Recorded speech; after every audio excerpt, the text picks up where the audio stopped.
अस्सलाम वालेकुम नाज़रीन, मैं हूं आपका मेज़बान अहमद गौहर। नाज़रीन, आज हम आपकी मुलाकात एक ऐसी टैलेंटेड लड़की से करवाने वाले हैं जो 10 साल की एज से शायरी करती आ रही हैं और इसी के साथ साथ ये बहुत अच्छी नात ख्वां भी हैं। और मज़े की बात यह है कि ये नात ख्वानी जो करती हैं वो अपने ही कलाम जो है ना वो पढ़ती हैं किसी भी महफ़िल में या किसी भी सोशल प्लेटफॉर्म पे। आइए इनसे बात भी करते हैं और इनसे कलाम भी सुनते हैं। अस्सलाम वालेकुम। वालेकुम अस्सलाम। कैसी हैं आप? अल्हम्दुलिल्लाह। कहना मुझे बताएं कि 10 साल की एज जो होती है तो उसमें तो बिल्कुल बच्चा बहुत बच्चा होता है, उतना मच्योरपन नहीं होता है। आमद होना, लिखना, पोइट्री एक बहुत मुश्किल जो है ना वो काम है। तो ये कैसे पॉसिबल हुआ? मैं सिक्स क्लास में थी, तो मेरी आर्ट एंड ड्राइंग भी बहुत अच्छी है। तो मैंने चार्ट बनाया था। उस पे एक मैंने डॉल ड्रॉ की थी। उस पे डॉल थी, उसने फीडर पकड़ा हुआ था। तो वही मैं चार्ट बना रही हूँ। मेरी मामा, मुझे जो है, मेरी मामा भी शायरी करती हैं। अच्छा। तो उन्होंने जब देखा तो उन्होंने कहा कि कायनात, इस पे पोइम लिखो। तो फिर मैंने तब स्टार्ट किया। मामा सपोर्ट करती थी। जहाँ कोई मिस्टेक होती थी मुझे गाइड करती थी कि आप यहाँ पे इसको इस तरह से करो। तो काफ़िया रदीफ़, और ये चीज़ें बाद में मैंने जाके सीखी। लेकिन जब मैंने स्टार्ट किया तब मैंने पोइम्स लिखने से स्टार्ट किया था। ठीक हो गया, यानी कि आपको घर से ही मिल गया ना सारा कुछ, उस्ताद घर से ही मिल गया। जी अल्हम्दुलिल्लाह। इसलिए 10 साल की उम्र में आप जो है ना वो शायरी करना शुरू हो गई, वरना शायरी जो है बहुत मुश्किल काम है। और आमद होना, जज्बात, अल्फाज का चुनाव करना, ये बड़ी मतलब चीज़ें अहमियत रखती हैं। जी ऐसे ही है। ठीक हो गया। तो मामा भी शायरी करती हैं? हाँ जी, मेरी मदर पंजाबी में लिखती हैं। अच्छा। और मैं पंजाबी में तो नहीं लिख सकती इतना ज़्यादा, लेकिन मैंने उर्दू में लिखा हुआ है। पोइम्स भी लिखी हुई हैं। इंग्लिश में भी मैंने बच्चों के लिए बहुत सारा कंटेंट लिखा हुआ है। और फिर जैसे जैसे मैं बड़ी होती गई, गज़लियात और ये चीज़ें, ये भी मैंने लिखी। मामा की कोई कलाम याद है कोई? नहीं। नहीं याद है। पंजाबी है हाँ जी। इसलिए नहीं याद है। नहीं, वैसे ही याद नहीं है मुझे। वैसे अगर मेरे नेचर को देखा जाए तो मुझे शायरी में कोई इंटरेस्ट नहीं है। हैं? मुझे शायरी में इंटरेस्ट नहीं है। जो इंटरेस्ट नहीं है तो फिर आप लिख कैसे सकती हैं, आमद कैसे होती है? बस ये अल्लाह ताला की देन है। मुझे जब स्टार्टिंग में मैंने लिखा, मुझे ये जो हम गज़लें बुक में होती हैं, जो हमारे उसमें सिलेबस में ऐड होती हैं, तो वो भी एक अल्लाह ताला की तरफ से ही ऐसा था कि मैं एक दफ़ा बस उसकी तशरीह को गो थ्रू कर लिया करती थी और मैं वो खुद उसको सारा एक्सप्लेन कर लेती थी। ये एक अल्लाह ताला की तरफ से टैलेंट है। लेकिन मुझे बेसिकली वो अच्छा नहीं, पसंद नहीं है शायरी। नाज़रीन, ये वैसे ना हैरत वाली बात है और ये फर्स्ट टाइम मैं देख रहा हूँ कि किसी चीज़ में आपको इंटरेस्ट भी नहीं है और आप वो काम कर भी रही हैं। क्योंकि मेरा ये मानना है कि जब आपका इंटरेस्ट नहीं है ना किसी चीज़ के अंदर, तो आपको आमद नहीं हो सकती, क्योंकि शायरी जो है ये आमद के सर पे होती है सारी। तो आपको आमद होगी तो आप इसको आगे जो है ना लिख सकेंगे। अब काफिर तीफ जो भी है इसका, वो सारा कुछ शुरू होता है। अच्छा, जो मैंने सुना आपकी आवाज़ बहुत अच्छी है, नात ख्वानी भी करती हैं आप? हाँ जी, मैं नात ख़्वानी भी करती इसमें भी इंटरेस्ट है कि नहीं है? हूँ। जी बिल्कुल, इसमें इंटरेस्ट है मुझे। इसमें इंटरेस्ट है, जी। पूरा इंटरेस्ट है। हाँ जी। ठीक है। चले हमारे नाज़रीन को फिर कोई अपना ही कलाम सुना दें कोई। ठीक। मदीना याद करती हूँ, मदीना याद करती हूँ। मेरी किस्मत संवर जाए, मदीना याद करती हूँ। मैं यादे मुस्तफा में हर सुबह हर शाम रोती हूँ। मैं यादे मुस्तफा में हर सुबह हर शाम रोती हूँ। कोई मुझको भी ले जाए, मदीना याद करती हूँ। क्या बात है, क्या बात है, बहुत ही पुरसोज आवाज़ है आपकी। ये सिर्फ पोइट्री की हद तक है या जज्बात भी यही है? जी बिल्कुल, जज्बात भी यही है। और ये एक बहुत खुशनसीबी की बात है। और शायरी करना, गज़लियात लिखना या नज़में लिखना, वो एक दुनियादारी का काम है।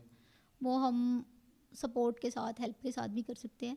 लेकिन ये एक ब्लेसिंग होती है अल्लाह ताला की तरफ से, एक ख़ास ब्लेसिंग है वरना ये हर कोई नहीं लिख सकता। जितनी अच्छी आपकी आवाज़ है, आपको तो लोग महफ़िलों में बहुत ज़्यादा बुलाते होंगे। हाँ जी, ऐसा ही है। मुझे लोग इस चीज़ की राय भी देते हैं कि आप महफ़िलों में जाया करो, लेकिन अब कैसे कमाया करो? हाँ, लेकिन अभी तक मेरा जो है महफ़िलों में मैंने कभी कोई ऐसी महफ़िल यानी कि मैं शिरकत नहीं की मैंने। किस टाइप की पोएट्री करती हैं? फ़नी, रोमांटिक, सूफियाना? फ़नी तो मैंने कोई चंद एक 2-3 नज़में लिखी होंगी। एक मैंने 6th क्लास में लिखी थी, महंगाई वाला रौला। तो वो है एक शालीमार एक कॉलेज है, मुझे उसका एग्जैक्टली नाम याद नहीं है। मेरे एक भाई थे, वो पढ़ते वहाँ जाते थे, दूर के रिश्तेदार। तो जमील अहमद पाल उनका नाम है, वो शायर हैं बहुत बड़े। तो उन्होंने वो नज़म सुनी थी और उन्होंने बहुत अप्रिशिएट किया था मुझे। उन्होंने अपनी एक लिखी हुई बुक भेजी थी, 500 रुपीज़ मुझे भेजे थे वो भाई के हाथ। उन्होंने कहा था कि बच्ची बहुत अच्छा लिखती है और उसे कहो कि अपनी इस एफर्ट को कंटिन्यू रखे। जी, वो महंगाई वाला रोड़ा याद है? अभी आपको सुना सकती हैं? कुछ कुछ याद है। ना याद उतने सुना दें। महंगाई महंगाई दा हर थां ते शोर ए, बड़ा चिर होया इहदा टुटिया नहीं जोर। रोंदे ने नियाने ते सोचते सियाने ने, ऐस महंगाई वाले बड़े ही खपाने ने।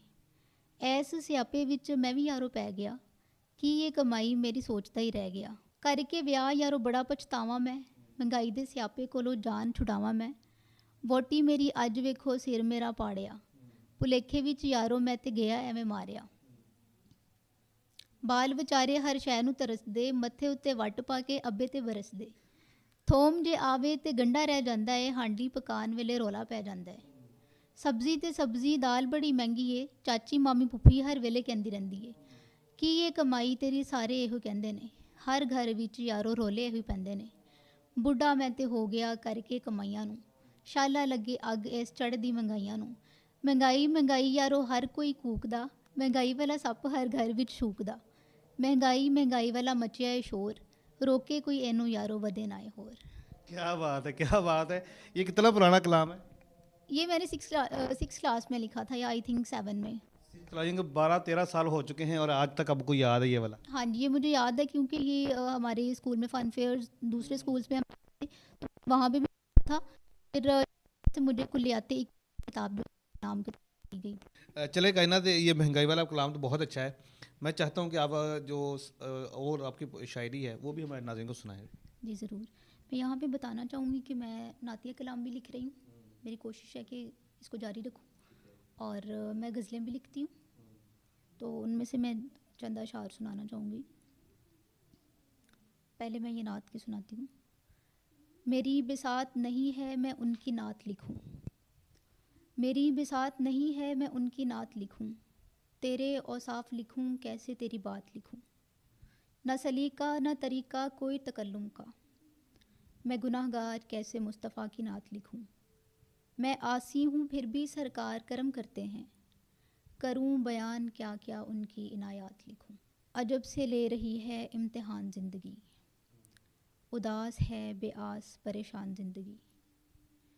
जाने क्यों खोए खोए रहते हैं कायनात, छीन के ले गई जाने कहाँ मुस्कान ज़िंदगी। हंसते हुए चेहरे को रुला देती है, ए मोहब्बत तू दीवानों को कैसी सज़ा देती है। ज़िंदगी छीन के जीने का पता देती है, दे के एक दर्द सभी दर्द भुला देती है। फिर किसे जीने की रहती है तमन्ना, कायनात बदले चाहत के तू जोरो जफा देती है। क्या बात है, क्या बात है! ये सिर्फ पोइट्री है या जज्बात भी हैं? फिर मैंने वही सवाल है। हर बंदा कोई हादसा कोई ज़िंदगी में? नहीं, अल्हम्दुलिल्लाह ऐसा अभी तक कुछ नहीं हुआ। और हर बंदा अपना एक्सपीरियंस के अकॉर्डिंग वो बात करता है, और जैसे उसने अपनी जर्नी को कंटिन्यू किया होता है, जैसे वो चलता है मैंने भी यही पूछा ना, कोई एक्सपीरियंस है इस तरह का? नहीं, कोई ऐसा एक्सपीरियंस नहीं है। अच्छा, एक बात मैं अक्सर शायरों से करता हूँ कि जब तक आपके साथ मतलब कोई आपको प्यार नहीं हुआ किसी से, या आपने वो फीलिंग को एंजॉय नहीं किया या महसूस ही नहीं किया उस चीज़ को, तो वो आमद, वो फीलिंग, वो जज्बात आप कैसे लिख सकते हैं? अब देखिए, अगर मैं अपने आप को लूँगी, अगर बात की जाए तो I was in 6th class जब मैंने लिखना स्टार्ट किया। तो तब तो एक बचगाना एज होती है, तो वो फीलिंग्स का और इन चीज़ों का पता नहीं होता। लेकिन ये अल्लाह ताला की देन भी है बिल्कुल ऐसा है, मैं इस चीज़ से इनकार नहीं करूँगी। जो रोमांटिक पोइट्री होती है ज़्यादातर इसका यही लोग लेते हैं कि भई इस बंदे का दिल टूटा होगा या इसको मोहब्बत हुई है। तो ऐसा नहीं होता, क्योंकि मैं अपने एक्सपीरियंस से बात करूँगी। सो इसमें ऐसा है कि एक टैलेंट है, ये अल्लाह ताला की तरफ से अल्लाह ताला की ये दी हुई एक नेमत है। तो मेरे लिए तो बस यही है। ठीक हो गया। अच्छा मुझे ये बताएं कि मामा की किताब आ चुकी है मार्केट में? नहीं, अभी कहीं भी पोइट्री जो है वो पब्लिशिंग का अभी कोई ऐसा नहीं हुआ। बस लिखती जा रही हैं और ढेर लगाई जा रही हैं। जी, लिखा हुआ बहुत सारा कंटेंट पड़ा हुआ है, प्रिंट नहीं करवाया? अभी तक पब्लिश नहीं करवाया। आपका प्रोग्राम है कि नहीं? जी हाँ, इंशाल्लाह। करना है। जी, बिल्कुल। चले नाज़रीन, अभी आपने इनकी नात भी सुनी है जो उन्होंने लिखी है। आवाज़ भी माशाल्लाह बहुत इनकी पुरसोज है, बहुत अच्छी आवाज़ है और पोइट्री भी अच्छी कर रही हैं। अभी ये फ़नी भी आपको सुनाया महंगाई के हवाले से। और हम कोशिश करेंगे कि इनकी वालदा के साथ भी प्रोग्राम करें, क्योंकि उन्होंने कहा है कि मेरी वालदा पंजाबी लिखती हैं। तो पंजाबी मेरी फेवरेट ज़ुबान है, क्योंकि मैं हमेशा ये कहता हूँ कि पंजाबी बहुत बड़ी ज़ुबान है, उर्दू से भी बड़ी ज़ुबान है। तो हमें पंजाबी को प्रमोट करना है, क्योंकि हमारी मदर लैंग्वेज भी यही है। तो इंशाल्लाह इनके साथ फिर एक सेशन रखेंगे, दोनों माँ बेटी को बिठाएंगे, इनसे उर्दू सुनेंगे और उनसे पंजाबी सुनेंगे। इजाज़त दीजिए, अल्लाह ने के बाद।